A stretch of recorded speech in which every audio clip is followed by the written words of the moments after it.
Bonjour, monsieur Ibrahim Tamega. Oui, bonjour.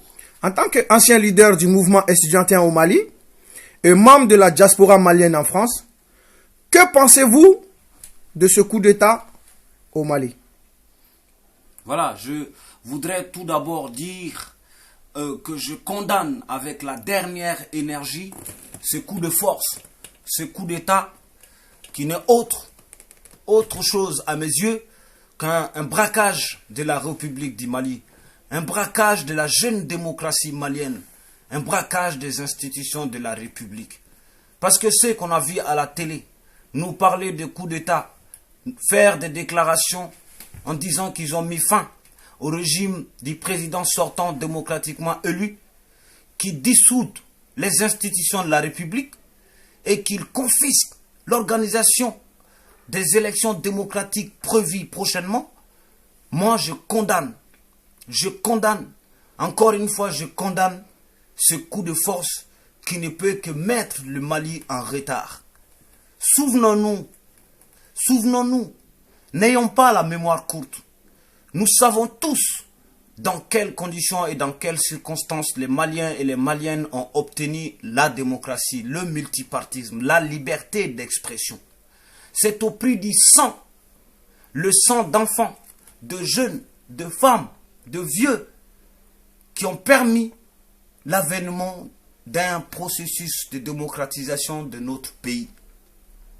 Alors, j'invite tous les citoyens avertis, tous ceux qui aiment le Mali, tous ceux qui ont envie de contribuer au développement du Mali, à comprendre, à savoir que la force intellectuelle reste la meilleure des forces.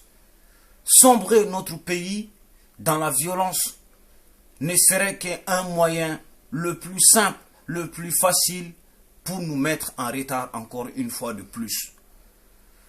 Je suis scandalisé de voir que ceux-mêmes qui prétendent avoir fait un coup d'État, au nom de quel peuple, je ne sais pas, parce que ce n'est pas suite à un soulèvement populaire, à une mobilisation nationale qu'ils ont fait leur coup d'État.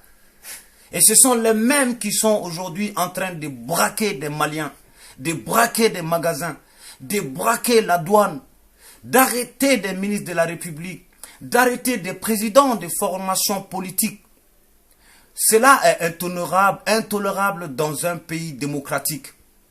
Dans un pays comme le Mali qui a envie d'entretenir sa jeune démocratie. Nous attirons l'attention de l'opinion nationale et internationale. Vous avez vu à la télé, la communauté internationale a condamné ce coup de force, ce braquage. La France a condamné ce coup de force.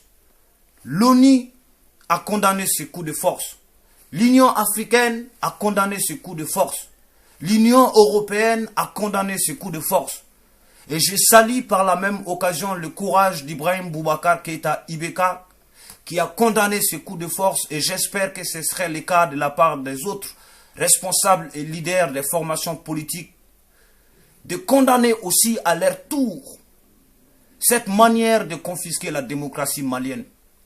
Soyons intelligents, soyons sages, n'acceptons pas en une quelconque manière d'empêcher les Maliens de connaître la paix, la sérénité.